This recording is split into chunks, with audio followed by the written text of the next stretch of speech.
Now we come to the rule of the Nazis. Now, one of the points of history courses is to try and encourage you to see both sides of an argument, but I confess in advance there isn't going to be a bit in this section that goes, and now let's look at the good points about Hitler. The Weimar Republic that had ruled Germany since shortly after the First World War had been relatively stable for a few years, but in 1929 Germany, along with most of the world, went into a depression. The economic depression meant that around the world factories shut down so that people were poorer, which meant that they could buy less, so less goods were sold, and then more factories shut down. In Germany this was more vicious than anywhere else, especially as America, which went into its own depression, cut its loans to Germany and left the place almost bankrupt. In Germany the depression meant that the parties of stability lost credibility and support grew for ideas that offered more radical solutions. So whereas in 1928 the Communist Party had got little over 3 million votes, by July 1932 they got more than 5 million. And in 1928 the Nazis got 800,000 votes, but in 1932 they got 13.7 million. Nonetheless, Hitler was never popular with a majority of factory workers, who mostly felt that their best defence against the depression was their trade union. And many of these workers supported the communists. But Hitler's support did come from small businessmen, including small farmers and the unemployed, who felt defenceless. So the first thing that Hitler offered these people was a simple explanation of what happened, which was to blame everything on the communists and the Jews. The Nazis claimed that the Jews had betrayed the country, causing the defeat in the First World War. That they owned industry and caused unemployment. True Germans, he said, were the racially pure, the Aryans. This offered a simple solution to the crisis, and it gave people who accepted it somebody to look down on. Of course, if you looked at what he was saying, it made no sense. Jewish people hadn't led the Germans into the war, and they hadn't caused the depression. These sorts of arguments are always full of holes, which is why people find themselves saying things like, these foreigners, they come over here taking our jobs. And not only that, they're all unemployed. But Hitler knew that the people he wanted to attract wouldn't look at the details of what he was saying, because accepting his arguments would make them feel strong. The 1930s depression in Germany was particularly bad because Hitler had never been popular with factory workers.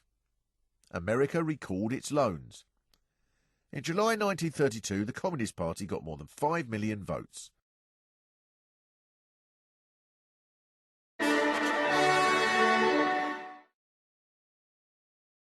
Which of these did not happen during the Depression? The German people rejected Hitler's simple explanations. The parties of stability lost credibility.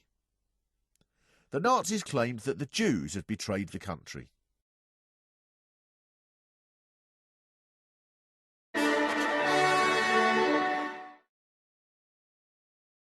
Hitler developed theories about racially pure Germans, who he called stormtroopers. Untermensch. Aryans.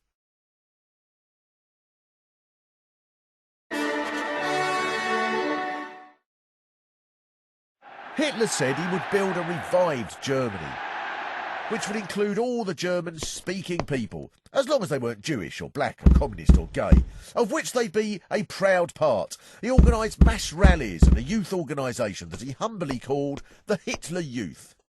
In his speeches he attacked the rich and the powerful for living in luxury while the poor suffered, and he organised street gangs called stormtroopers who would attack workers that went on strike for better conditions.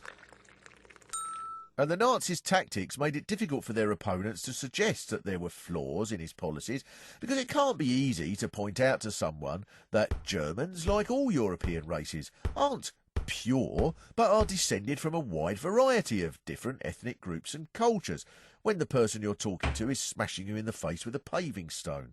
So the Nazis grew powerful until they were the biggest party in the Reichstag, which is why in January 1933 the German President Hindenburg offered Hitler a deal to become Chancellor of Germany.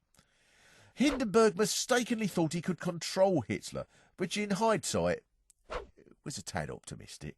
Then in February 1933, just before the election, an event took place that helped Hitler enormously, when the German parliament, the Reichstag, was set on fire. And most people blamed the communists. The Nazis also had a propaganda machine run by Joseph Goebbels that was ahead of its time. As well as cartoons and newspapers, they used film to great effect, and this was organised by their master spin doctor Goebbels. Hitler's Nazi street gangs were called Hitler Youth, Stormtroopers, Hell's Angels.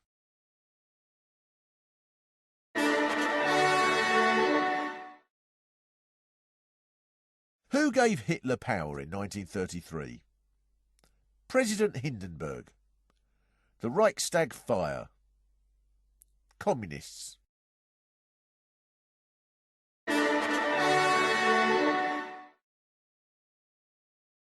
Who ran Hitler's propaganda machine?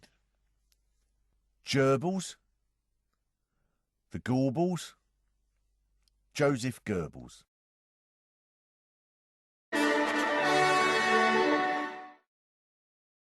In the election on the 5th of March, the Nazis won 44% of the vote, making them the largest party. Some historians argue that the German constitution helped Hitler, as he wouldn't have been able to take complete command of Germany without the rule known as Article 48, which allowed the Chancellor to make up his own laws. But I'd say he may well have found a way round that problem if it wasn't there. But Hitler then passed an Enabling Act, which gave him the right to make its own laws, which might, if you were cynical, have been a warning. In May 1933, the leaders of trade unions and communist organisations were arrested. And in July, all other parties were banned. Law courts were replaced by Nazi courts. And when President Hindenburg died, Hitler declared himself Führer, which is German for screaming megalomaniac nutcase. Throughout all of this, Hitler retained the support of enough of the population to pass his laws.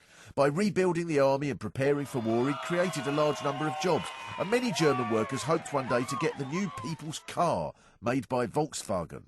But also, anyone opposed to him must have been terrified. All prominent communists, opposition spokesmen and trade unionists had been murdered or put into concentration camps, driven out of the country or terrified into silence. Even books that didn't agree with Nazi ideology were publicly burnt. But Hitler knew that to stay in power he needed the support of the army and the richest businessmen.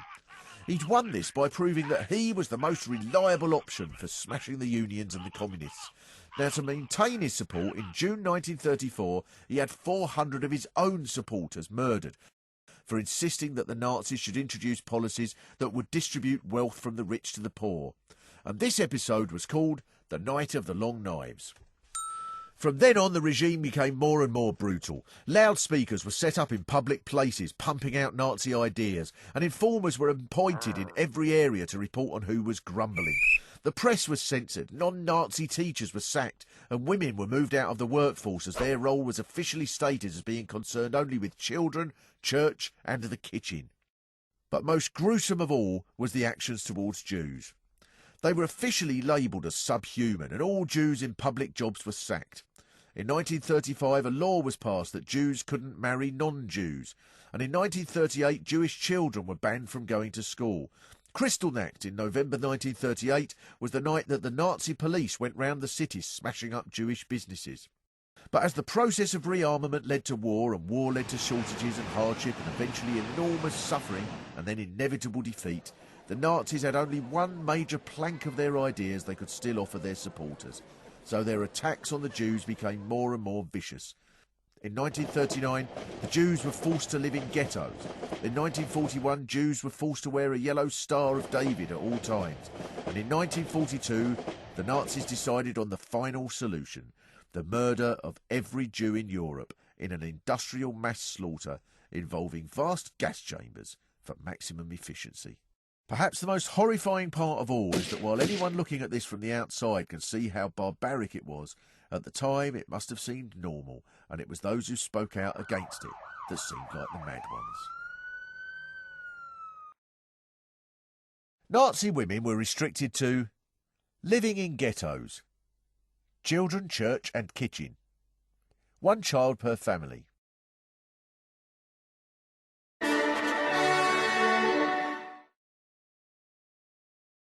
On the night of the Long Knives, Hitler murdered 400 of his own supporters, banned all other political parties, issued weapons to his supporters.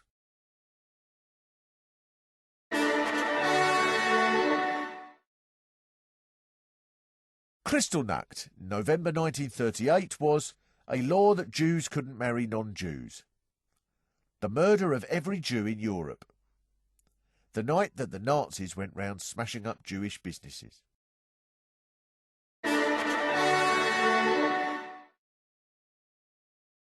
You skydived into Germany, punched Hitler into the sea, was eaten by a fleet of democratic sharks. Good work.